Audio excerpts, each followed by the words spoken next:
Welcome back, Morning Manna family. I hope you're having a wonderful Wednesday thus far. If you've been watching, we've been going through the parable of the Good Samaritan found in Luke chapter 10. If you haven't read the entire parable, make sure you do that before you watch the rest of this video. So far, we've looked at the first 3 verses.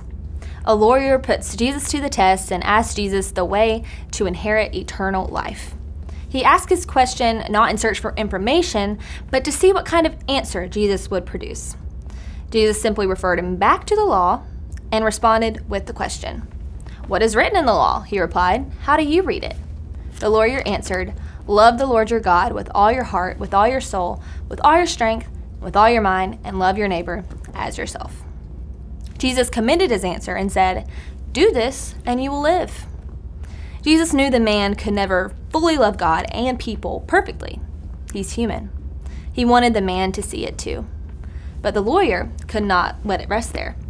The verse goes on in verse 29. Gotta find it first.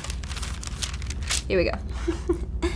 But he wanted to justify himself, so he asked Jesus, "And who is my neighbor?" Jesus replies with a parable. Verse 30. In reply, Jesus said, "A man was going down from Jerusalem to Jericho when he was attacked by robbers. They stripped him of his clothes, beat him, and went away, leaving him half dead. A priest happened to be going down the same road, and when he saw the man, he passed by on the other side." So today we finally get into the actual parable that Jesus is telling. A priest walks by this man who's been brutally attacked, he's lying half dead on the road, and he just continues to walk by. Just for context, I learned that the road from Jerusalem to Jericho runs through a desolate country, about 17 miles long. The priest happened to walk by while the man was still lying there dead or half dead. Since the man was presumed half dead, I imagine the priest wouldn't have been able to know for certain if he was dead without physically touching him.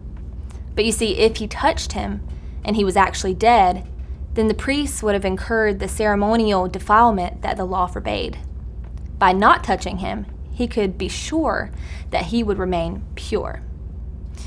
Selfishly, the priest left the man behind, suffering and in his need, for the sake of keeping his own purity. The lesson Jesus is trying to teach us here by bringing the priest is simple. The priest has the power to help this man. And I'm sure with being a priest and all, the guy had connections to physicians and innkeepers that he could use to save the poor man's life. He should have.